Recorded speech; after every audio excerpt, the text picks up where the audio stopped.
Shalom saudara, kembali kita mengikuti Abang. Ini episode 992 ya Pak Gren. Yuk kita mulai. Baik, pertanyaan pertama dari seorang perempuan usia 43 tahun, janda dengan 2 anak di Jakarta. Halo Bapak Pendeta Erastus dan tim Abam. Shalom, saya baru kehilangan suami saya pada bulan Desember 2023. Semuanya terjadi tiba-tiba. Saya merasa sangat kehilangan, tetapi saya mengimani Tuhan yang ambil alih hidup saya dan anak-anak. Suami saya sangat bertanggung jawab dan sayang kepada saya dan anak-anaknya yang masih usia 6 dan 13 tahun. Terkadang ada pertanyaan di pikiran saya, Tuhan kenapa cepat panggil suami saya? Karena suami saya sangat sayang kepada anak-anaknya. Beliau adalah seorang papa yang sangat bekerja keras dan bertanggung jawab serta mengasihi Tuhan. Saya mau bertanya, apakah umur manusia bisa diperpanjang oleh Tuhan atau sudah ditentukan sejak kita masih belum ada di dunia ini? Apakah boleh saya kadang rindu kepada suami saya dan saat berdoa masih sering meneteskan air mata mengingat kebaikannya kepada saya dan anak-anak? Saat ini berjalan 4 bulan tanpa suami saya. Saya percaya Tuhan baik dan selalu baik bagi almarhum suami saya, bagi saya dan anak-anak saya. Tolong doakan saya Pak Eras untuk semakin dikuatkan dan semakin bergantung kepada Tuhan dan semakin ingin selalu dekat dengan Tuhan. Terima kasih banyak Bapak Pendeta Erastus dan tim Abam. Tuhan Yesus memberkati. Umur manusia itu dipatok Tuhan 70 tahun, kalau lebih itu kebanggaannya penderitaan.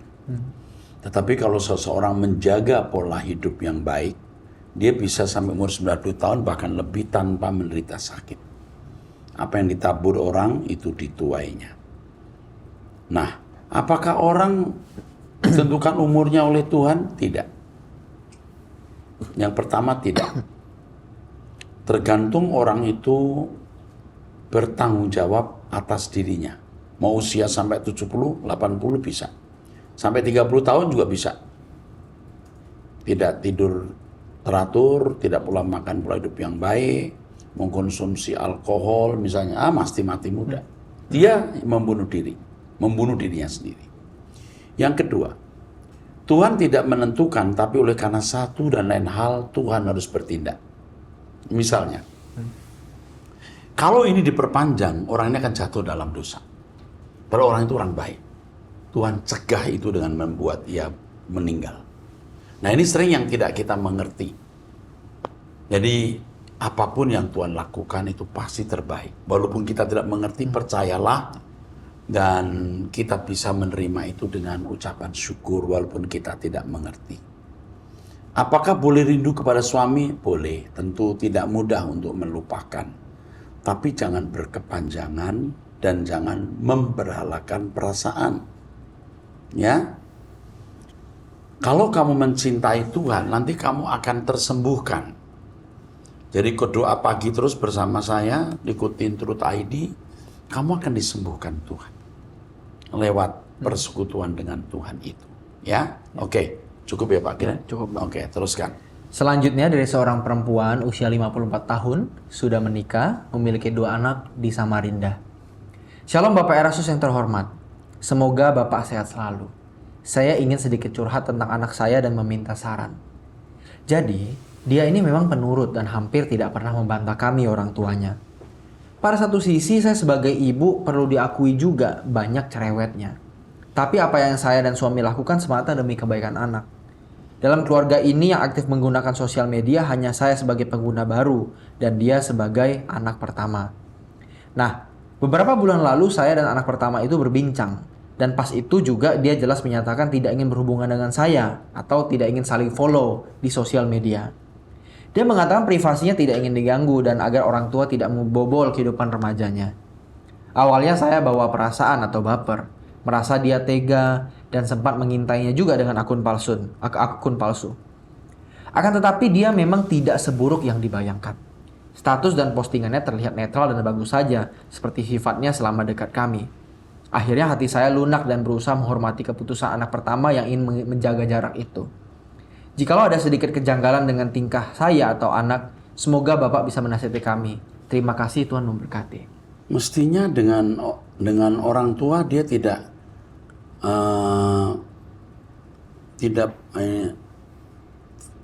membuat putus hubungannya. Saling follow, mestinya saling follow. kan dengan orang tua. Ini ada yang salah dalam hubungan Anda dengan anak. Makanya ya, saya khawatir Anda ini memang sering cerewet. Banyak ngomong sehingga Anda tidak nyaman. Mestinya Anda tidak jadi polisi bagi anak, tapi jadi teman. Anda otoriter. Ya, lalu anak sekarang tidak bisa dibuat otoriter begitu. Walaupun tentu ada anak-anak yang bisa nurut walaupun orang tuanya otoriter. Mungkin anak Anda bukan tipe orang yang bisa dibawahi, didominasi, diatur, dikontrol, sampai ia tidak ingin berhubungan dengan Anda, tidak saling follow gitu ya. Ini ada yang salah, Bu. Sekarang yang Ibu lakukan, satu, jangan banyak bicara. Jangan banyak bicara. Yang kedua, pancarkan kehidupan rohani yang berwibawa dengan cara hidup kudus. Doa pagi bersama saya jam 5 WIB, mendengarkan khotbah-khotbah dari Truth.id, dan bertumbuh dalam Tuhan. Hanya ini yang bisa membuat Anda menyelamatkan anak Anda. Lawan dengan kesucian. Dengan hidup dalam kesucian, Anda menjadi sahabat Tuhan. Dengan menjadi sahabat Tuhan, Tuhan melindungi Anda dan keluarga Anda. Itu saja. Amin. Baik. Selanjutnya dari seorang pria usia 58 tahun sudah menikah, memiliki 2 anak dan dari gereja yang beraliran Injili di Timika, Papua. Ya. Shalom Pendeta Erastus, saya minta dukungan doa. Saya selalu ikut doa pagi secara online. Ya. Saya susah tidur. Dia ini pendeta ya, Ya. di salah satu gereja Injili ya di Papua. Terus Saya punya persoalan masalah tanah. Saya ditipu 120 juta rupiah. Tolong doakan, Pak. Saya disantet sama orang yang menipu saya itu. Waktu Bapak pengusiran roh jahat di doa pagi akhir Maret 2024, saya rasakan ada kuasa gelap di rumah saya. Tapi saya tidak sanggup mengusirnya. Saya tahu kuasa gelap masuk di pikiran saya karena saya biasa pelayanan okultisme. Tapi sekarang ini saya kewalahan. Tolong doakan saya, Pak, supaya saya bisa tidur dengan baik. Saya sudah minum 3 jenis obat tidur karena susah tidur. wow. Saya selalu mengikuti doa pagi di Truth.id dan Abang. Saya merasa terberkati, diberi semangat untuk berjuang. Terima kasih Bapak, dulu Bapak sudah pernah menjawab pertanyaan saya. Tuhan Yesus memberkati pelayanan Bapak dan suara kebenaran semakin maju. Ini masalah. Anda seorang pria usia 58 tahun, pendeta. Tapi Anda bisa diserang kuasa gelapan. Karena Anda memang suka pelayanan pelepasan. Kami ini pelayanan pelepasan, Pak. Sampai sekarang. Saya tahu juga kalau setan datang ke rumah, mengganggu, ada. Nanti di ruangan baju, bunyi klotek malam. Tapi itu jarang sekali, pernah terjadi itu. Saya usir, selesai, nggak pernah muncul lagi. Atau sekali bau aneh. Setelah siang hari saya pelayanan tuh, malamnya suka coba-coba. Saya siksa dia. Kalau berani ganggu saya, nggak akan berani. Satu hal yang Bapak harus lakukan adalah hidup dalam kekudusan. Kalau tidak dalam kekudusan, kita tidak punya power mengusir kuasa gelap. Anda tidak perlu saya doakan sebenarnya. Karena kalau Anda hidup suci, Anda punya power. Saran saya, nasihat saya cuma satu. Hidup dalam kekudusan. Anda ditipu orang 120 juta itu pun jalan Tuhan supaya saudara berkiblat ke Tuhan. Kesucian termasuk 1, materialisme. 2, kehidupan seks. 2 hal ini yang penting saudara perhatikan. Bapa di surga, tolong pendeta ini, hambamu ini. Tolong selamatkan dia. Bapa tolong dalam nama Yesus. Amin. Oke, teruskan. Selanjutnya dari seorang mahasiswi STT Ekumene berusia 20 tahun. Shalom Pak, izinkan saya bertanya. Pak, saya masih memiliki kedua orang tua dan 6 saudara. Sebelum saya bertanya, saya ingin cerita. Saya mempunyai mama, namun mama saya merantau di Malaysia. Dan papa saya ada di kampung bersama dengan adik-adik saya. Namun papa saya ini sangat nakal. Suka main judi, suka minum tuak. Dan sedangkan mama saya jadi tulang punggung di Malaysia, Pak. Saya sedih lihat perlakuan papa saya terhadap mama saya. Namun di sisi lain mama saya suka main hubungan di Malaysia. Ini mahasiswa STTE yang ada di mana kita nggak tahu ya. Jakarta atau Medan atau di Kupang. Terus?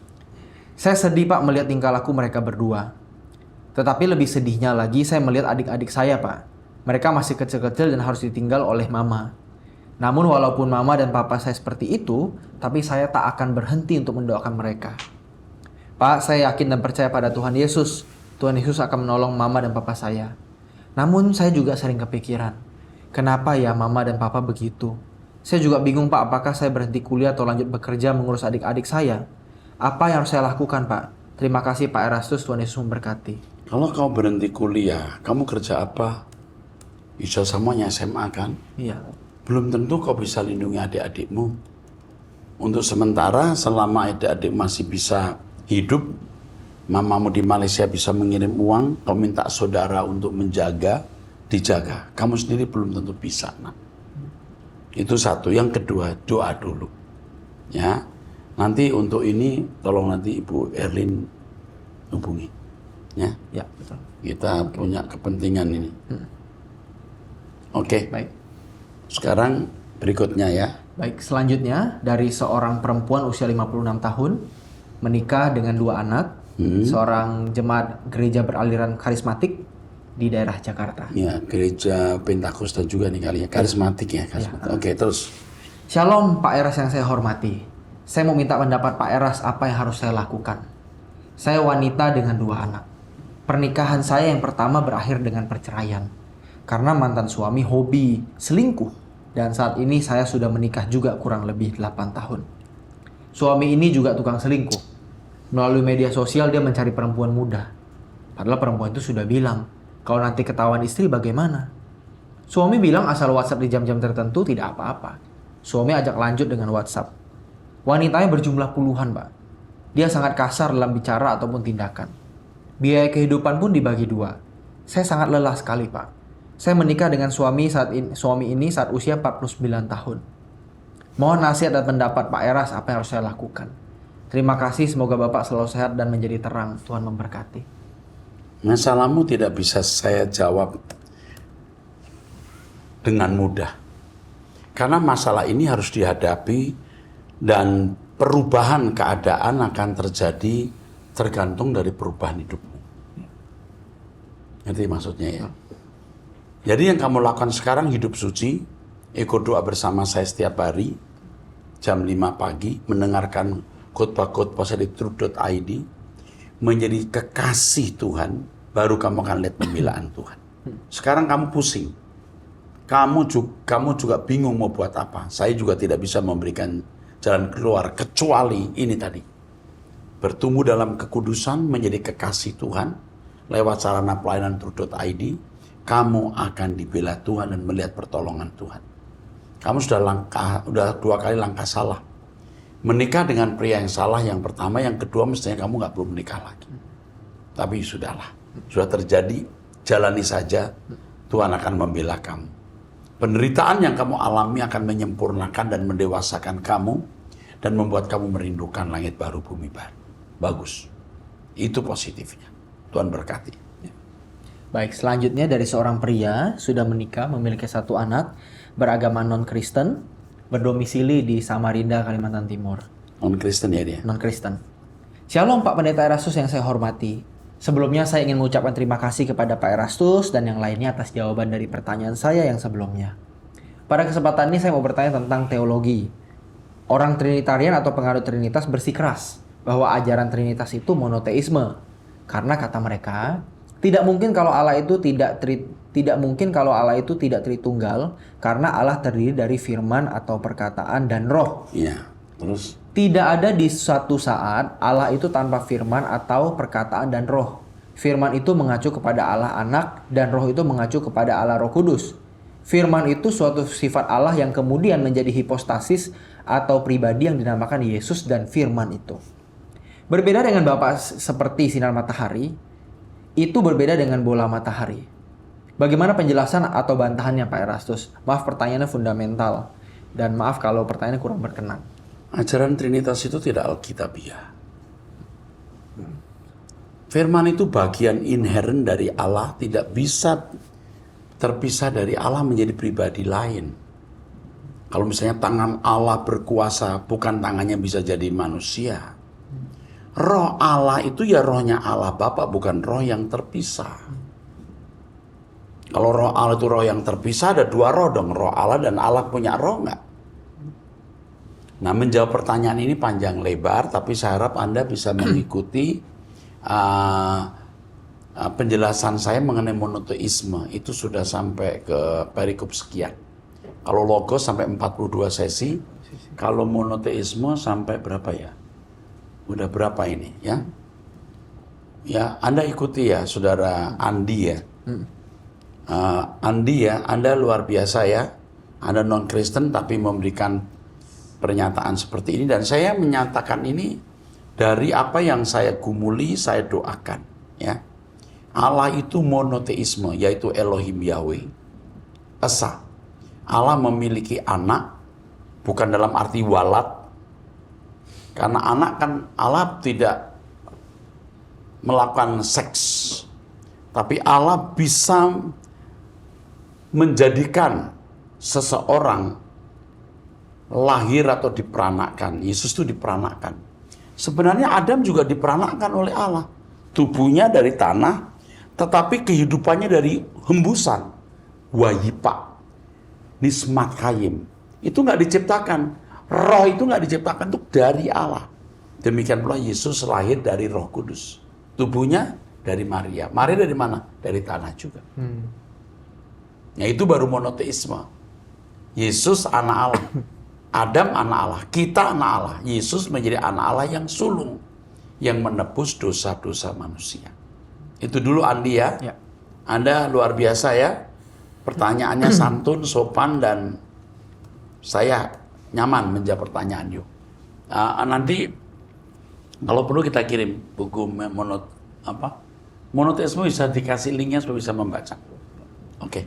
Tuhan berkati. Baik, selanjutnya seorang perempuan usia 34 tahun memiliki 2 anak di daerah Malang. Ya. Shalom Pak Eras dan tim Abam. Saya saat ini bergereja di salah satu gereja Protestan. Ya, gereja suku ini, Ya, Protestan gereja suku. Ya, oke. Pak Eras pernah bilang di salah satu episode Abam bahwa orang yang sudah mengenal kebenaran melalui Truth ID akan sulit menerima firman dengan aliran gereja suku seperti gereja saya. Dan benar itu yang sedang saya alami. Saya terbiasa mendengar firman keras yang membangun melalui Truth ID, tapi belakangan saya sadari gereja saya level firmannya kok kayak masih Truth Juniornya GSKI ya Pak. Jemaat seperti dipuk-puk, dielus-elus, dan dinabobokan. Ibadah dewasa tapi firmannya masih level untuk anak sekolah minggu. Saya bertahan di gereja ini karena suami saya Pak. Sebetulnya suami juga tidak cocok di gereja ini. Tapi suami saya belum mau saya ajak bergereja di GSKI terdekat di kota kami. Suami saya tidak melarang saya mendengar Truth ID sepanjang hari. Bahkan suami saya justru dulunya sudah pernah bertemu Pak Eras. Waktu Pak Eras pimpin salah satu ibadah gereja Pentakosta di Malang. Dan saat itu suami saya mengikuti ibadah yang Bapak pimpin. Setiap minggu saya ke gereja hanya demi anak-anak saya. Supaya mereka kenal sekolah minggu. Saya bingung mau pindah ke GSKI terdekat tapi suami belum mau. Bertahan di gereja lokal tapi kok saya tidak mendapat apa-apa. Saya harus bagaimana Pak? Oh iya Pak, mohon dukungan doa. Bulan Oktober nanti suami saya akan mengikuti pratugas selama 2 bulan di Bandung. Lalu bulan Desember akan berangkat tugas ke Papua. Semoga berangkat dan pulang dengan selamat Pak. Semoga kerohaniannya juga terus diproses Tuhan biar mau sungguh-sungguh mencari Tuhan. Oh iya Pak, anak-anak saya setiap malam sebelum tidur sudah rutin berdoa meminta malaikat penjaga seperti yang Bapak ajarkan untuk menjagai mereka dan keluarga kami. Maaf kepanjangan Pak, kiranya Tuhan memberkati Bapak sekeluarga dan tim Abang. Ini suaminya seorang anggota TNI ya. Ya. Oke Ibu, saran saya Ibu tetap bergereja bersama suami. Anak-anak bisa dapat sekolah minggu, Ibu tetap juga masih bersama suami. Dalam kesalahan berkhotbah, Anda masih bisa menangkap berkat kok di situ. Jadi enggak apa-apa, ya, it's okay. Anda ikuti lewat Truth ID saja. Truth.id maksudnya doa bersama kami, cukup. Tidak harus mesti pindah ke GSKI. Ya, itu saran saya. Tunjukkan perubahan dengan mengikuti suara kebenaran di Truth.id. Tunjukkan. Yang akhirnya suami akan mau. Sekarang belum, jangan paksa. Oke? Tuhan memberkati. Kalau mungkin ya, sampaikan salam saya kepada suami Ibu. Bapak Eras sarannya begini, masih tetap aja di situ. Supaya suamimu tahu bahwa kami bijak. dan tidak menarik orang masuk sinode kami. Tuhan berkati. Ya. Oke. Selanjutnya dari seorang pria, usia 36 tahun sudah menikah, memiliki 2 anak di Poso. Tunggu, ini panjang, ini pribadi nggak?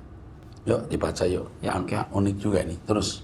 Shalom, salam sejahtera Bapak Rohaniku bersama tim Abam.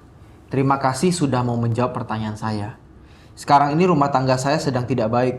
Saya sering mengikuti khotbah Bapak dan saya boleh mengerti kebenaran oleh Roh Kudus melalui pengajaran Bapak. Sejak 2 tahun lalu, istri saya yang berusia 32 tahun menjadi ASN. Dan sejak itu banyak perubahan. Dia sudah suka berdandan dan berlebihan, bahkan sempat suntik putih, dan suka memposting foto di media sosial. Saya mengingatkan dia akan hal itu, tapi dia marah dan merasa ditekan. Bahkan dengan bahasa lembut saya ingatkan untuk baca Alkitab dan berdoa pun dia merasa saya tekan. Sudah berapa bulan ini hubungan komunikasi kami sangat baik. Kami saling menyapa dengan kata indah dan saling memberkati. Bahkan di WhatsApp sangat romantis. Dan pada bulan Maret awal saya pulang kampung untuk kerja di kebun selama 2 hari. Setelah saya pulang, pada malam harinya di kamar, saya ingin berbagi cerita dengan istri. Akan tetapi dia hanya sibuk di handphonenya. Dan beberapa kali saya ajak bicara, dia makin cuek, bahkan tidak mau saya sentuh. Sehingga kami bertengkar dan dia pindah kamar. Sejak saat itu dia menutup diri dan tidak mau berkomunikasi dengan saya. Bahkan nomor handphone saya diblokir. Oh iya Pak, saya tinggal bersama mertua yang sangat baik kepada saya, istri dan anak. Bapak mertua saya adalah mantan preman yang sangat ditakuti dan sangat dikenal orang. Puji Tuhan beliau sudah puluhan tahun bertobat dan jadi pendoa. Besoknya saya menjelaskan persoalan saya kepada mertua dan mertua saya merespon dengan bijaksana. Dan saya menemui istri saya di kamarnya untuk meminta maaf. Akan tetapi istri saya menolak untuk kebaikan. Bahkan di depan saya dia mengatakan, saya sudah mati rasa sama kamu. Saya memohon dan mencium kakinya tetapi dia tetap tidak mau. Bahkan bukan hanya saya. Ibu mertua dan papa juga sujud di kakinya agar dia tidak keras hati. Berkali-kali saya dan ibu mertua sujud di kakinya. Dia tetap keras hati, bahkan anak-anak kami yang masih 5 tahun, dia tidak pedulikan. 3 minggu kemudian saya ketahui istri saya berhubungan di handphone dengan laki-laki lain di luar kota. Dan dia tidak merasa bersalah depan orang tua dan saya. Dia mengaku dia memilih laki-laki itu. Meskipun belum pernah bertemu dan istri malah mengancam akan pergi dari rumah. Ya, begitu tadi kamu mulai baca, saya udah mulai tahu. Ini pasti ada laki-laki. Saya belum baca kan? Udah jelas itu gejala-gejala orang kalau ada selingkuhan tuh begitu. Mati rasa sama kamu, mau ngumpul, handphonenya diblokir. Nah itulah ciri-cirinya. Terus dia mengatakan laki-laki itu kaya, banyak uang dan hartanya. Saya sangat heran kenapa bisa, padahal berapa bulan terakhir komunikasi kami sangat baik bahkan romantis. Ternyata semua itu hanya topengnya saja. Dengan berpura-pura baik bahkan bawa-bawa nama Tuhan memberkati. Nah, waktu dia juga kok mulai mesra itu mencurigakan. Iya. Jadi ketika dia kok jadi aneh, kok tambah mesra, itu mencurigakan. Jadi waktu Anda baca tadi saya mulai curiga, kok begitu? Jangan-jangan dia sedang melakukan kesalahan tapi belum melakukan. Dia dalam kondisi bingung. Waktu kondisi limbung itu dia mencoba sebenarnya untuk bisa lepas. Dia tidak ingin selingkuh. Dia mencoba untuk memperbaiki hubungan, tapi benteng pertahanannya lemah. Tahu maksudnya ya? Waktu dia mulai mesra itu sebenarnya dia mau perbaiki. Dia tidak mau jatuh dalam dosa. Terus kan? Meskipun demikian, saya dan mertua justru minta maaf kepadanya jika kami ada salah. Akan tetapi istri tetap keras hati. Bahkan dia mengatakan dia tidak peduli apapun, sekalipun Tuhan datang. Iya, udah kerasukan setan. Ya, terus? Selama ini saya dan mertua hanya bisa berdoa dan terus berdoa. Sebenarnya sudah berapa kali saya ingin keluar rumah, tetapi mertua tidak memberi izin. Jangan. You tidak boleh keluar rumah. Salah kalau Anda keluar rumah. Tetaplah bersama mertua seperti orang tua kandungmu dan jaga anak-anakmu. Kalau kamu keluar rumah, kamu tidak bertanggung jawab. Kamu jahat terhadap anak-anakmu. Ingat ini. Ya. Terus. Lebih baik istri saya yang pergi daripada saya.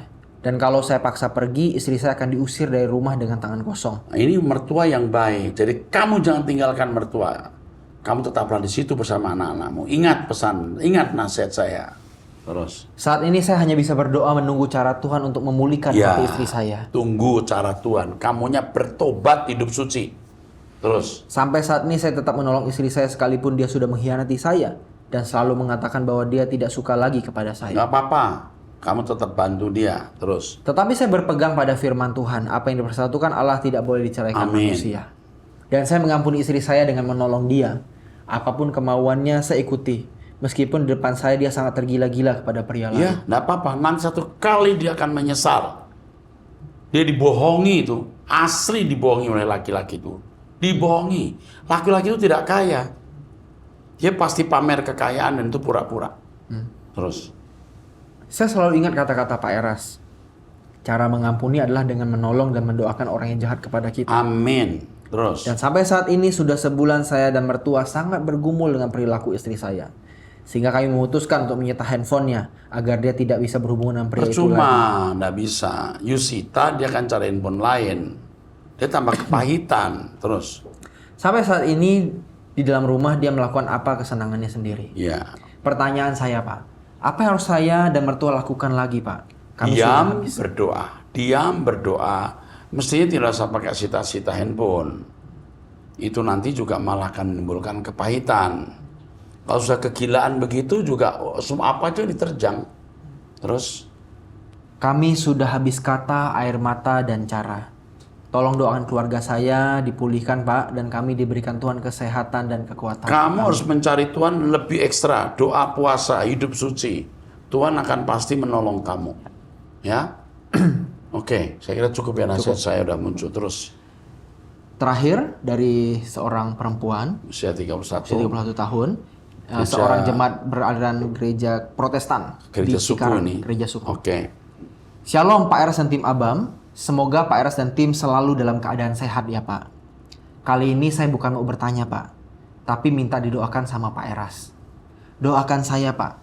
Sabtu ini 13 April 2024 saya akan menikah dengan calon suami saya di Lampung. Udah lewat. Orang Batak juga usia 34 tahun. Hmm.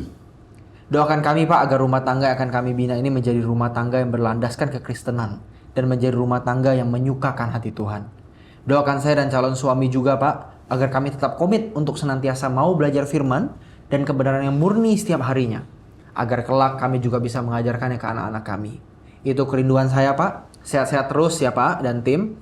Terima kasih, Tuhan Yesus memberkati. Saya minta maaf Lince, ini namanya Lince ya. Ya. Waktu kamu kirim surat ini saya sedang keluar kota selama 4 hari ya. Jadi saya belum membaca pertanyaan ini. Tapi kiranya Tuhan menolong kamu Lince dan menolong suamimu. Tuhan memberkati rumahmu Cikarang. Kalau ada sempat kamu ke Mall Arta Gading baru bisa ketemu saya ya. Tuhan memberkati kamu nak ya. Di pada pasu-pasu nak kudang ya. Diberkati berlimpah-limpah ya. Saya kira sudah cukup sampai di sini ya. Kita akan lanjutkan di episode yang akan datang.